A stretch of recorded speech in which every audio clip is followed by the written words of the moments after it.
Sir जी ये सारे comment पढ़े हैं आपने? हाँ जी सर, पढ़े हैं, तभी तो आपने बुलाया मुझे। भाई साहब तुमने मजबूर कर दिया कि तुमको बाकी सब्जेक्ट की भी स्ट्रैटेजी चाहिए।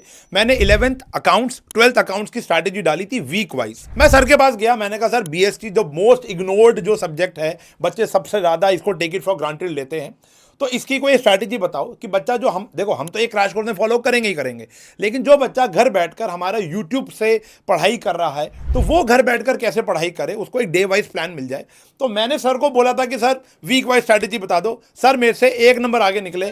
सर ने भाई साहब डे वाइज प्लान बता दिया कि डे 1 पे आपको कौन सा चैप्टर नहीं कौन सा टॉपिक करना है।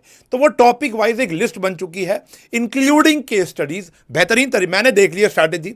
मेरे को अपने वो नॉस्टैल्जिया हो गया कि जब मैं 12th स्टैंडर्ड में होता था, 11th स्टैंडर्ड में होता था और मुझे बीएसटी बिल्कुल रद्दड़ लगती थी। मैंने बच्चों को बता रखा है मैं बीएसटी बिल्कुल नहीं पढ़ पाता था। तो अगर ये स्ट्रैटेजी मेरे पास होती, जेन्युइनली बता रहा हूं, तो भाई मैं फोड़ के आ जाता। तो अब ये चॉइस तुम्हारे पास है।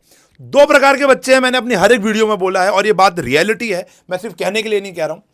एक वो जो खुद से पीड़ा उठाता है और काम खुद से करता है, हमारे YouTube सोर्सेज से या अपने ऑफलाइन से पढ़कर, वो उसको स्ट्रैटेजी दे दो सर वो काम कर लेगा, ठीक है ना। लेकिन एक बच्चा ऐसा होता है जिसको डेली बताना पड़ेगा भाई तेरे को कल ये करना है, कल ये करना है, कल ये करना है, तेरा इसका टेस्ट है।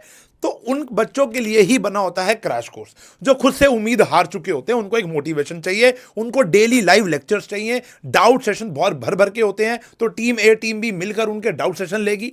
तो उसके लिए हम क्रैश कोर्स लेकर आए, वो आपको पता ही है चैनल पे लॉन्च हो चुका है, वीडियोस जाकर देख लेना।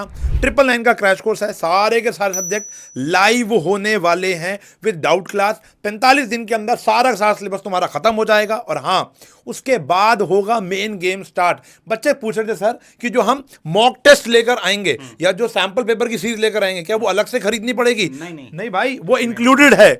सारे मॉक टेस्ट सैंपल पेपर की जो सीरीज होगी आफ्टर कंप्लीशन ऑफ सिलेबस वो हम यहीं पर ही तुम्हारे लिए कराएंगे free of cost, including crash course. मतलब जो क्रैश कोर्स खरीदेगा उसको वो फ्री ऑफ कॉस्ट ही मिलने वाली है। अब मैं टाइम वेस्ट नहीं करूंगा, ये वाला तुम्हें नोट कर लेना या इसकी जो पीपीटी है वो टेलीग्राम कॉमर्स एंड फन के टेलीग्राम पे आ जाएगी। तो सिर्फ समझ लो कि सर से कि कैसे कब क्या पढ़ना है। तो ओवर टू सर। चलो जी, तो मोस्ट इग्नोर्ड सब्जेक्ट की स्ट्रैटेजी देखी जाए, आ जाओ। देखो जी, सबसे पहले डे 1 में आपको क्या करना है, डे 2 में आपको क्या करना है, डे 3 में आपको क्या करना है। देखो स्टार्टिंग में फर्स्ट स्लाइड में आपको इधर 11th के हमने क्या करा है, देखो 11th के स्टार्टिंग के 6 दिन के प्लान दे दिए हैं, 12th के आपको स्टार्टिंग के 7 दिन के प्लान दे दिए हैं। भाई साहब आपको क्या करना है, फर्स्ट डे देखो मैं कुछ का आइडिया दे देता हूं, बाकी इसकी पीपीटी आपने सर ने बोला ही है कि आपको क्या मिल जाएगी, हमारे कॉमर्स एंड फन के जो टेलीग्राम चैनल है उस पर मिल जाएगी। तो फर्स्ट 1-2 का मैं समझा देता हूं, आइडिया लगा देता हूं। जैसे एग्जाम्पल के लिए सबसे पहले डे फर्स्ट डे आप क्या करो, फीचर्स खत्म करो, इंपॉर्टेंस खत्म करो, लेवल ऑफ मैनेजमेंट खत्म करो और कोऑर्डिनेशन खत्म करो। इसमें सबसे ज्यादा जो आपको प्रायोरिटी देनी है वो किसको देनी है, फीचर और इंपॉर्टेंस को। क्यों देनी है, क्योंकि आप POSDC आपने पढ़ा होगा ना, POSDC। एसडीसी का मतलब पी मतलब प्लानिंग, ओ मतलब ऑर्गेनाइजिंग, स्टाफिंग, डायरेक्टिंग, कंट्रोलिंग। इन सब के फीचर्स इसी से क्या होते हैं, डेराइव होते हैं।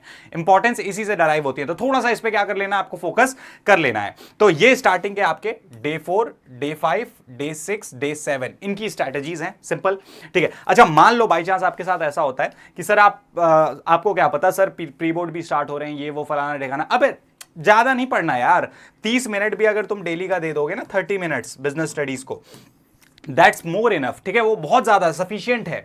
लेकिन मान लो ऐसा हो जाता है कि बहुत ज्यादा आपके ऊपर बर्डन आ गया है अकाउंट्स के पेपर का, मैथ्स के पेपर का या इको के पेपर का, तो आप मान लो एक दिन आपने डे 3 स्किप कर दिया। तो अबे ये कोई रूल नहीं है कि तुमने स्किप कर दिया तो तुम्हारे हाथ काट दिए जाएंगे, गला काट दिया जाएगा। बट ठीक है, वो क्या कहते हैं, स्नैपचैट की स्ट्रीक थोड़ी है भाई, GTA है, जहां खत्म हो गया, जहां रुक गए अगले दिन से स्टार्ट कर दो, क्लियर है।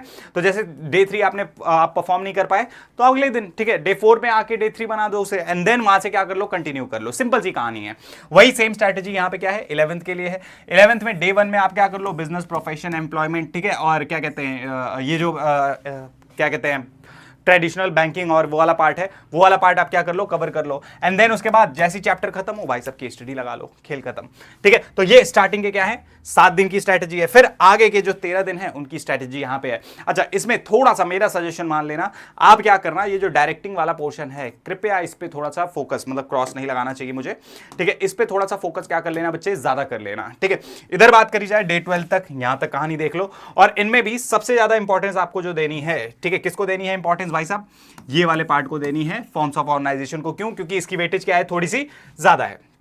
आगे बढ़ते हैं, ठीक है। तो ये यहाँ पे डे 13 तक की स्ट्रैटेजी बन गई है। देन उसके बाद डे 17 में आपकी कहानी जो है कंट्रोलिंग, यहाँ पे आपका क्या हो जाएगा, खत्म हो जाएगा, ठीक है। कंट्रोलिंग खत्म मतलब आपकी फर्स्ट बुक खत्म हो चुकी है। देन उसके बाद आगे यहाँ पे 20 डेज की क्या दे रखी है, इस स्लाइड पे स्ट्रैटेजी दे रखी है, और इधर जो स्ट्रैटेजी दे रखी है वो 18 डेज की क्लास 11th की दे रखी है। बात करी जाए इसके आगे, ठीक है, तो यहाँ पे क्या होगा आपका क्या कहते हैं मार्केटिंग वाला चैप्टर है, इसको थोड़ी सी इंपॉर्टेंस दे देना। क्यों? क्योंकि वेटेज ज्यादा है भाई, इसीलिए। और यहाँ पे बात करी जाए तो यहाँ पे ये जो होलसेल रिटेल वाला चैप्टर है इस पे थोड़ी सी इंपॉर्टेंस दे देना। एंड देन उसके आगे बढ़ते हैं, और यहाँ पे क्या है, देखो डे 28 तक हमारा पूरा सिलेबस 12th का खत्म हो चुका होगा। सिलेबस खत्म हो चुका है, फालतू थोड़ी बैठना है भाई। अब सिलेबस खत्म करा है तो भाई साहब उसके साथ लास्ट ईयर के जो सैंपल पेपर्स हैं, लास्ट ईयर के PYQs हैं।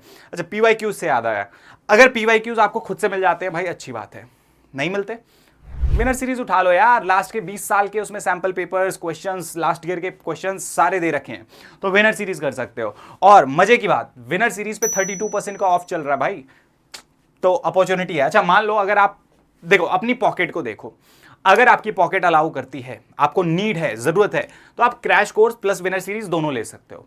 लेकिन मान लो ऐसा कोई सिनेरियो आता है कि आप विनर सीरीज नहीं अफोर्ड कर सकते, तो क्रैश कोर्स कर लो भाई, हम खुद करा देंगे उसमें।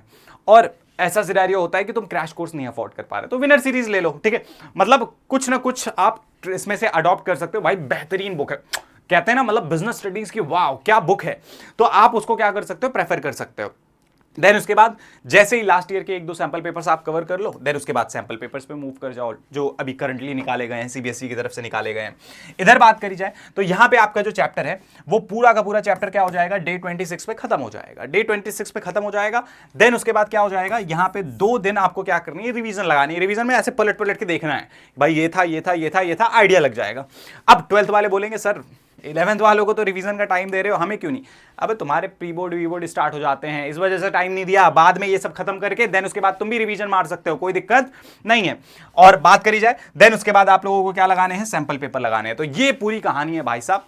इसी हिसाब से, इसी तरीके से क्या करने वाला हूं मैं अपने क्रैश कोर्स में पढ़ाने वाला हूं। मोस्टली इतना समझ लो 99% तो यही कहानी है, ठीक है। सिलेबस खत्म करने की 99% क्रैश कोर्स की यही स्ट्रैटेजी है, और ये मैं इतने सालों से 10 सालों से फॉलो करा रहा हूं। बेहतरीन रिजल्ट मिलता है भाई। तुम स्टार्ट करके तो देखो भाई, पूरा नहीं स्टार्ट कर पा रहे, मैं कह रहा हूं स्टार्टिंग के 7 दिन की स्ट्रैटेजी फॉलो करो। अगर तुम्हें ना फर्क दिखे तो भाई कहना, कमेंट सेक्शन खुला है, आके तुम बोल देना कि क्या फर्क हुआ है क्या नहीं हुआ है, ठीक है। तो ये पूरी कहानी थी। आई थिंक, मुझे लगता है कि ये स्ट्रैटेजी आपको पसंद आई होगी। अगर पसंद आई है स्ट्रैटेजी तो प्लीज भाई नीचे आके कमेंट कर देना। अगर फर्क दिखता है एग्जाम के बाद भी आके कमेंट कर सकते हो भाई। बस आज के लिए इतना बहुत है, बाकी बाय बाय।